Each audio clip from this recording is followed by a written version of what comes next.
Bonjour et bienvenue dans cette vidéo. Nous allons voir aujourd'hui comment installer WordPress en quelques clics directement depuis votre espace membre sans avoir à télécharger le moindre client FTP, FileZilla, de télécharger des fichiers, de transférer. Tout se fera extrêmement simplement en quelques clics. Pour cela, nous allons avoir besoin d'accéder au compte cPanel. Pour accéder au compte cPanel, il y a deux possibilités. La première, c'est vous avez reçu des identifiants pour vous connecter directement sur le cPanel dans l'email information sur le nouveau compte. Ou alors tout simplement, vous pouvez vous rendre dans votre espace client, cliquer sur Mes services à gauche ici, et de cliquer sur l'hébergement. Dans mon cas, mon-tuto.eu, qu'on a acheté ensemble lors d'une précédente vidéo. Et après, nous allons cliquer sur Connexion à cPanel. Et nous voici arrivés sur le cPanel. Pour faciliter la tâche, je vais en même temps vous expliquer comment on fait pour changer la langue du cPanel, parce que parfois il peut être mis en anglais par défaut. Pour cela, il vous suffit de cliquer sur le petit rond et de cliquer sur Changer la langue, et après de sélectionner Français. Changer. Et nous voici directement sur la version française de cPanel, ce qui devrait aider beaucoup d'entre nous. Nous pouvons recliquer sur le logo Gaprod en haut à gauche, et nous sommes désormais sur la page d'accueil de cPanel. Nous allons cliquer sur WP Toolkit à gauche, ici, et nous allons arriver sur une interface. Nous allons cliquer sur Installer WordPress, et nous allons répondre tout simplement aux petites questions. Donc ici, on va pouvoir sélectionner mon-tuto, c'est le seul que j'ai, donc automatiquement je ne peux pas en sélectionner d'autres. Si je veux que ce soit en HTTP ou en HTTPS, évidemment il faut laisser ici absolument HTTPS pour que la connexion soit sécurisée. Ici, on va mettre le nom du site internet, alors dans mon cas c'est mon tuto. On peut sélectionner un jeu de thèmes et de packs, la langue du site, les identifiants de connexion. Moi je vais tout laisser comme c'est par défaut et je vais cliquer sur Installer.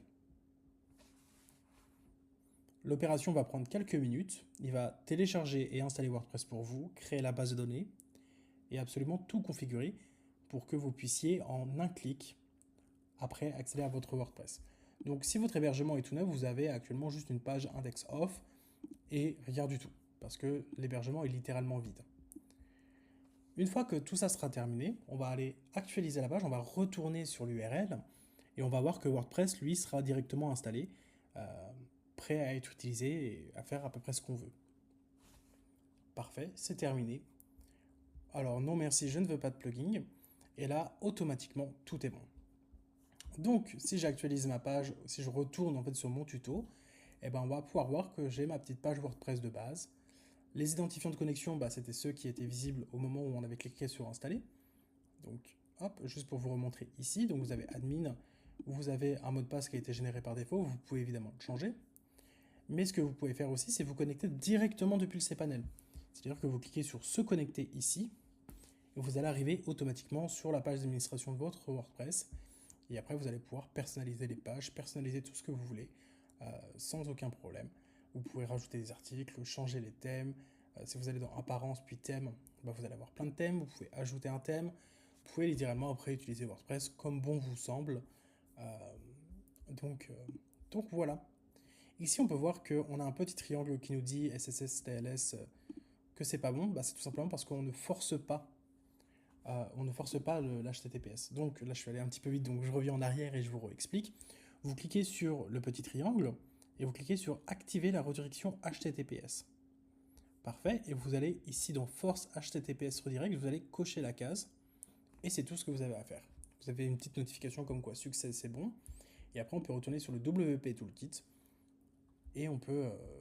il y a un petit triangle vert, enfin un petit cadenas vert, pardon, et tout est bon. Donc vous n'avez rien d'autre à faire, votre WordPress est prêt et vous pouvez désormais le personnaliser et faire ce que vous voulez avec. Donc là, c'est écrit Note Secure, maintenant c'est bon, ça a disparu, tout est bon. Et on peut modifier le site, vous pouvez littéralement faire ce que vous voulez. C'est littéralement un WordPress comme tous les autres WordPress.